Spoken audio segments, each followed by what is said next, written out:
अस्सलाम वालेकुम जी, कैसे हैं आप लोग सब। आई होप आप लोग सब बिल्कुल ठीक होंगे, खैरियत से होंगे, मज़े में होंगे, अपने अपने घरों में होंगे, सेफ़ सिक्योर और हेल्दी।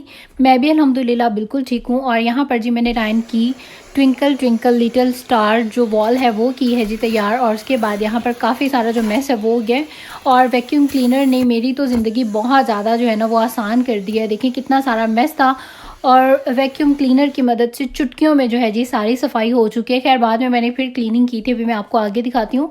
यहाँ पर पहले मैंने अपने जो बालों में कलर था मैंने कहा वो लगा लूँ, उसके बाद जो थोड़ी बहुत क्लीनिंग है वो मैं फिर कर लूँगी, ताकि साथ साथ काम भी हो जाए और मेरा हेयर कलर भी हो जाए। और उसके बाद मैं अच्छे से घर भी सारा साफ़ हो जाए और ख़ुद भी अच्छी प्यारी सी जो रेडी हो जाऊँ और फिर रिलैक्स करूँगी फ़ारिग होके। खैर यहाँ पर मैंने आप लोगों के साथ शेयर किया था, मैं वॉलमार्ट से लेके आई थी जो लास्ट टाइम जब मैं वॉलमार्ट गई थी, तो जी लॉरियल का मैंने ये हेयर कलर लिया था। और ये है इसका प्री लाइक जो आपने पहले सबसे पहले आपने अपने बालों में ये लगाना होता है और इसके बाद आपने अपना जो हेयर कलर है वो यूज़ करना होता है। उससे ये होता है कि आपके बाल डैमेज बिल्कुल नहीं होते। और बाकी जो यहाँ पर ये है जी हमारा डेवलपर क्रीम, और उसमें आपने ऐड कर देनी है जी अपनी ये जो दूसरी वाली क्रीम होती है, उसके ऊपर सारी जो डायरेक्शंस हैं वो लिखी होती हैं। और ये जो कंडीशनर है ना, ये बहुत यार अच्छा है। मतलब इस कंडीशनर को अगर आप यूज़ करेंगे तो आपके बाल बिल्कुल भी डैमेज और ड्राई जो है वो नहीं होते। और अक्सर हम लोग ऐसा करते हैं, मैं तो नहीं करती लेकिन अक्सर लोग मैंने देखा ऐसा करते हैं कि वो जो कंडीशनर होता है उसको निकाल के और साइड पे कर देते हैं। मेरे हस्बैंड भी ऐसा ही करते हैं, वो अगर कभी कोई इस तरह का कलर लगाएं तो कंडीशनर निकाल के साइड पे कर देते हैं। और मैं उनको काफ़ी कहती हूँ कि आप ये यूज़ किया करें, लेकिन वो कहते हैं नहीं नहीं मैं नहीं यूज़ करता। लेकिन करना चाहिए, इससे आपके बालों में बिल्कुल भी जो डैमेज है वो नहीं आता। तो ये दो चीज़ें मैंने आपको बतानी थी, आप लोग ज़रूर इस पर अमल कीजिएगा, ट्राई कीजिएगा और बहुत अच्छा और प्यारा सा जो आपका हेयर कलर है ना वो हो जाएगा। और उसके बाद यहाँ पर बालों को अपना कलर अभी लगा हुआ है मेरे इस टाइम पर। और उसके बाद मैंने यहाँ पर सारी जो क्लीनिंग का काम है वो कर दिया है डन। और अब ये देखें जी, ये जो वॉल मैंने भी तैयार की थी वो कुछ इस तरह की लुक लग रही है। एक्चुअली रायन को ना आजकल ट्विंकल ट्विंकल वो पोएम पढ़ता है और उसको मतलब स्टार्स जो हैं आजकल वो अच्छे लग रहे हैं।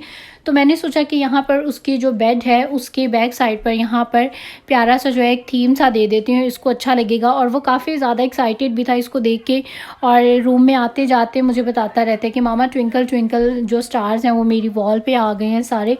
और काफ़ी जो है वो खुश होता है ये सब कुछ देख के। और अच्छा जी, उसके बाद यहाँ पर अभी आ चुका था शाम का टाइम और मैं आ चुकी हूँ किचन में। और ये मेरे पास जो चने हैं वो फ्रोज़न पड़े हुए थे और मैंने इनको पहले से निकाल के बाहर रख दिया था कि ये डीफ्रॉज़ हो जाएं। तो आज मुझे बनाना था जी चनों वाला पुलाव, तो इसीलिए मैंने पहले से उसकी जो तैयारी है शावर जाने से पहले वो कर दी थी। और यहाँ पर चावल भी जो हैं वो मैंने भिगो के रख दिए थे। और अब हम निकालते हैं जी अपने पैन को और बना लेते हैं जी चनों वाला पुलाव। अगर आपके चने पहले से बॉईल किए रखे हो ना तो फिर आपको बहुत ज़्यादा ईजी लगता है। मुझे वैसे भी बिरयानी या पुलाव बनाना मुश्किल नहीं लगता। हाँ, बीफ की कोई आइटम हो वो थोड़ी सी मुश्किल लगती है क्योंकि बीफ को पहले गलाने में टाइम लगता है। तो ये जो है ये मुझे बहुत ज़्यादा इजी रहता है क्योंकि चने मुझे जब भी होता है कि मैंने 1-2 दिन बाद चनों वाला पुलाव बनाना है तो मैं पहले से ही चने बॉईल करके रख देती हूँ। और यहाँ पर जी मेरे जो चनों का पुलाव है वो हो चुका है रेडी। और इसकी जो रेसिपी है मेरे तैयबा की रेसिपी इस चैनल पर मौजूद है, आप लोग वहाँ से अगर चाहें तो देख सकते हैं। और उसके बाद यहाँ पर कल है मेरे हस्बैंड की छुट्टी, तो मैंने सोचा यहाँ पर जो खीर है वो भी तैयार कर लूँ। तो ये अहमद खीर जो है जी मैंने वो ली थी जो बनी बनाई होती है, इसमें आपने एक्स्ट्रा कुछ भी जो है वो नहीं डालना होता। लेकिन ये कोई मीठी थी, बहुत ज़्यादा ज़रूरत से ज़्यादा जो है वो मीठी थी। मैंने यहाँ पर 15-20 मिनट पहले दूध को अच्छी तरह पकाया कि इसमें अच्छा और मज़ेदार सा जो फ्लेवर है वो आए। और उसके बाद मैंने इसमें ये पूरा पैकेट ऐड कर दिया। खैर टेस्ट तो नो डाउट बहुत ज़्यादा अच्छा था, लेकिन मीठा जो था ना वो ज़रूरत से ज़्यादा मेरे हिसाब से जो था वो इसमें तेज़ हो गया था। तो आपको पता है मैं बाज़ार का भी जो बना बनाया पैकेट ये बहुत ज़्यादा इजी रहती है। कोई घर में गेस्ट आए और आपने मीठे में सर्व करना हो तो यकीन करें आधे घंटे में आपका जो मीठा है मज़ेदार सा वो हो जाता है तैयार। और एक और इसमें बात थी कि इसने काफ़ी टाइम ले लिया था, इसको तकरीबन आधा घंटा लग गया था। नॉर्मली जो रिफ़ान की या कोई हम दूसरी कंपनीज़ की शान की हम यूज़ करें तो वो 15 मिनट में रेडी हो जाती है, लेकिन आई डोंट नो व्हाई इस खीर ने आधा घंटा जो है वो ले लिया था। और उसके बाद आधे घंटे के बाद जो है ये फिर पकी थी और इसको मैंने अच्छी तरह से पका पका के जो है वो गाढ़ा कर लिया था। और अब इसके ऊपर मैं अच्छी सी गार्निशिंग कर दूँगी। तो चीज़ों को आप गार्निश ज़रूर किया करें, उससे चीज़ की जो लुक है ना वो बहुत ज़्यादा मज़े की लगती है और खाने वाला भी जो है वो खुश हो जाता है। हम इतनी मेहनत करते हैं, इतना टाइम देते हैं खाने को और अगर उसके ऊपर अच्छी सी गार्निशिंग कर दें तो यकीन मानेंगे मज़ा जो है ना वो डबल हो जाता है। और यहाँ पर मैंने दही वाला जो रायता है वो बना लिया था जी चनों वाले पुलाव के साथ। और अब यहाँ पर फाइनली हो चुका है जी हमारा डिनर टाइम और अब यहाँ पर हम अपना मज़ेदार सा जो डिनर है वो इंजॉय करेंगे। वैसे चनों वाला जो पुलाव है वो मुझे भी पर्सनली बहुत ज़्यादा पसंद है और मेरे हस्बैंड को भी बहुत अच्छा लगता है। तो आज यहाँ पर हमारा फेवरेट जो डिनर है वो हो रहा है और यहाँ पर बहुत मज़ा आया, बहुत ज़्यादा टेस्टी बना था। और उसके बाद बस यहाँ पर थोड़ी देर हम लोग बैठे टीवी देखा और उसके बाद फिर मेरे हस्बैंड का दिल कर रहा था अनरसे खाने के। अभी तक हम लोगों ने मीठा नहीं खाया था। आप लोग सोचेंगे कि अभी तो खीर खाई है, लेकिन अभी तक हमने खाई नहीं थी और मेरे हस्बैंड का खीर का दिल नहीं था और उनका दिल था कि मैं अनरसे खाऊं। उनके दिल में था शायद आज मैं अनरसे बना के रखूंगी क्योंकि उनकी छुट्टी थी और जब उनकी छुट्टी होती है तो फिर मैं अनरसे वगैरह जो हूँ बना के रखती हूँ। तो जी अब यहाँ पर प्लान ये बना कि खीर जो है वो हम दोबारा कभी खा लेंगे और अभी फ़िलहाल जो है जी मैं बनाने लगी थी अनरसे। और इसके लिए मैंने यहाँ पर 1.5 कप चावलों का बारीक वाला आटा ले लिया है, 1 टेबलस्पून देसी घी लिया है और उसमें डाल दिए हैं थोड़े से तिल और तकरीबन 1/4 टीस्पून के करीब मैंने इसमें डाल दिया है बेकिंग पाउडर और उसको अच्छे से गूंद लिया है। और इसके अलावा अगर आप खोए वाले अनरसे बनाना चाहते हैं तो उसमें इस तरह से खोए को आप श्रेडिड करके और गूंदते टाइम उसमें ऐड कर दें, लेकिन उस टाइम क्योंकि ये फ्रोज़न था। और ये देखिए छोटा सा मिनी सा मैं लेके आई थी, पाकिस्तान से लेके आई थी ना। ये जो कद्दूकश होता है बिल्कुल मतलब जितनी हमारी फिंगर होती है उतना सा है और इसने इतना अच्छा बारीक सा जो है वो कद्दूकश कर दिया है। तो ये मुझे बहुत ज़्यादा इसका काम भी अच्छा लगा और टाइनी सी इसकी लुक थी, तो लुक तो मुझे पहले इसकी बहुत ज़्यादा अच्छी लगी थी।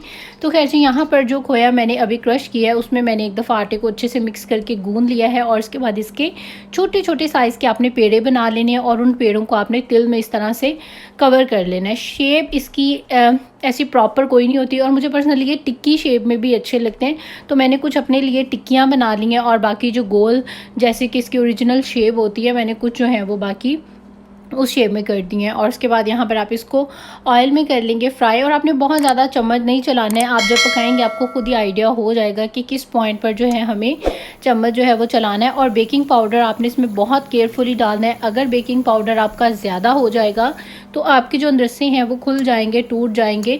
और हल्के से ये ज़रूर खुलते हैं ताकि अंदर तक जो है ये पके होते हैं और बहुत ज़्यादा मज़े के और टेस्टी से जो अनरसे हैं ये देखें घर में ही आपके तैयार हो जाते हैं। और मैं अक्सर ही जो अनरसे हैं वो बनाती हूँ और इसको एंजॉय करते हैं जी हम लोग तो अपने मूवी नाइट के साथ बहुत ज़्यादा मज़े के लगते हैं।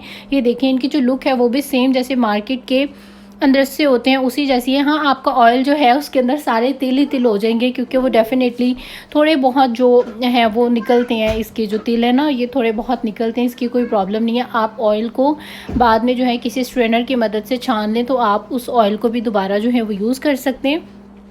तो खैर यहाँ पर जी मेरे मज़ेदार से जो अनरसे हैं वो हो चुके हैं रेडी। ये जो टिक्कियाँ हैं ये मैंने अपने लिए बनाई हैं और जो राउंड वाली हैं ये हैं मेरे हस्बैंड के। और अभी मैंने सारी नहीं बनाई, थोड़ा सा जो आटा है वो बच गया था, मैंने उसको फ्रिज में रख दिया क्योंकि ये फ्रेश ही अच्छे लगते हैं। अगर आप इसको आज बनाएं और ऐसा सोचें कि आप इसको कल खाएं तो कल तक जो है ये हार्ड हो जाएंगे और मे भी किसी एयर टाइट बॉक्स में डालें तो ये ठीक रहे। लेकिन खैर फ्रेश जो है वो ज़्यादा अच्छे लगते हैं। आपने जितने बनाने हो उतने बनाएं और बाकी जो इसका आटा है वो आप अपने फ्रिज में रख दें तो ख़राब जो है वो बिल्कुल नहीं होता। हफ्ता 10 दिन तो बिल्कुल भी नहीं होता, जैसे कि नॉर्मल आटे ख़राब नहीं होते। तो मैंने भी जितनी अभी बनानी थी इस टाइम पर वो बना ली हैं, बाकी सारी जो है मैंने आटा अपना रख दिया है जी फ्रिज में।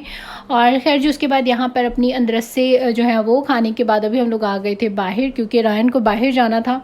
और वैसे भी आप लोगों को पता ही है हम लोग खाने के बाद अक्सर क्या बल्कि डेली तकरीबन हम लोग बाहर जो है वो ज़रूर जाते हैं क्योंकि अच्छा लगता है, थोड़ा सा मूड जो है वो फ्रेश हो जाता है। रायन को भी अच्छा लगता है और मैं भी क्योंकि सारा दिन घर पे ही हूँ और अभी कोरोना की वजह से हम लोग इतना ज़्यादा बाहर की जो एक्टिविटी है वो कुछ भी नहीं है। तो चलो ये थोड़ा सा जो है वो फ़न हो जाता है कि रात को बाहर चले जाएँ, कुछ खा पी लें और बस ये गाड़ी के अंदर ही हम लोग एक अच्छा सा एक ड्राइव लेके और बस उसके बाद वापस आ जाते हैं। और यही होता है जी हमारा आजकल का डे। इंशाल्लाह जैसे ही कोरोना की जो सिचुएशन है ये थोड़ी सी रिलैक्सिंग होती है तो फिर इंशाल्लाह बाहर जाएंगे और बहुत सारा इंशाल्लाह ताला जो है जी वो फ़न करेंगे। और अब दे दें आप लोग मुझे इजाज़त। यही था मेरा व्लॉग। आई होप आप लोगों को अच्छा लगा होगा। अगर अच्छा लगा है तो लाइक ज़रूर कर दें इस वीडियो को और सब्सक्राइब कर लें मेरे चैनल को जिन्होंने भी अभी तक मेरे चैनल को सब्सक्राइब नहीं किया है। और जिन्होंने भी मेरे चैनल को सब्सक्राइब किया है, so thank you so much आप सबका, बहुत बहुत ज़्यादा। और थैंक यू सो मच आप सबका जो मुझे इतने प्यारे प्यारे कमेंट्स करते हैं। बिलीव में मुझे बहुत ज़्यादा अच्छा लगता है पढ़ के। और अगर आप लोग चाहें तो मेरे तैयबा की रेसिपीज़ कुकिंग के चैनल को भी सब्सक्राइब कर लें। वहाँ पर भी मैं बहुत अच्छी सी जो रेसिपीज़ हैं वो करती हूँ शेयर। और इसके अलावा तैयबा व्लॉग्स के नाम से मेरा जो इंस्टाग्राम है उसको भी फॉलो कर लें। और अब दे दें मुझे इजाज़त, इंशाल्लाह आपसे होगी फिर मुलाकात। So till then take care, अल्लाह हाफिज़।